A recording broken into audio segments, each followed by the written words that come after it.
نعم ان شاء الله قناه نت. عارف بنفسك منير اياد محمد الفجاني سكان مدينه بنغازي، مجاهدين ان شاء الله في جبل الغربي، ان شاء الله نحرروها وجه طرابلس ان شاء الله باذن الله. احمد عبد الله محمد من سكان بنغازي، الشارع عمر بن عاص. جايين هنا حلمنا الشهاده باذن الله باذن الله باذن الله. زنقه دار يا ويلك يا معمر شو ندير بروحك من شهر. حمزه عبد السلام سكان مدينه بنغازي، جايين ان شاء الله نحرر طرابلس باذن الله. الله طبعا فيها تدريس هي بس محمد نصر محمد صبيح، جايين نساندوا اخوتنا ثوار في الجبال، ان شاء الله نازلين على طرابلس ونحرروا اخوتنا اللي غادي باذن الله. الله اكبر. من وين صباحي؟ من وين اي منطقه؟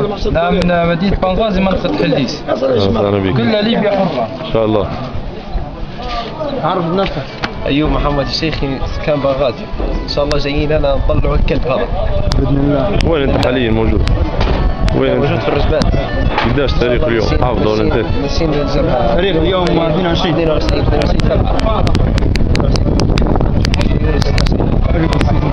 سكان مدينه بنغازي منطقه المجهول، قاعد في الرجبان ان شاء الله الى مدينه طرابلس ان شاء الله. جبلنا مكان بارك الله فيك. طاغيه الظالم. ناس خوتك في المنطقه الغربيه ان شاء الله. اخوياك ايمن البر سكان بنغازي والعمل قاعده بنينا، وجينا قاعدين في منطقه الشبان وطبيل مع اخوتنا، وان شاء الله نوصلوا الكلب الطاغي ان شاء الله منصورين ان شاء الله. هذا فيصل طبال من الرجلان ان شاء الله. هذول الشباب بسم الله ما شاء الله بينضموا مع اخوتهم باش بنوضحوا للقذافي بس ان الليبيين كلهم على يد واحده، وما فيش لا شرقيه ولا غربيه، رانا احنا كلنا اخوت. نقول باي وحده وطنيه والله بسم الله ما شاء الله. الجبل الغربي فيه من جميع الليبيين وكلهم موجودين في الجبل الغربي، وجايينك تعرف بس زنقه جايينك تعرف شبر جايينك حاجه نظيفه يا تفضل. يعني بنشكر معمر لان جنوب واحد الشمال.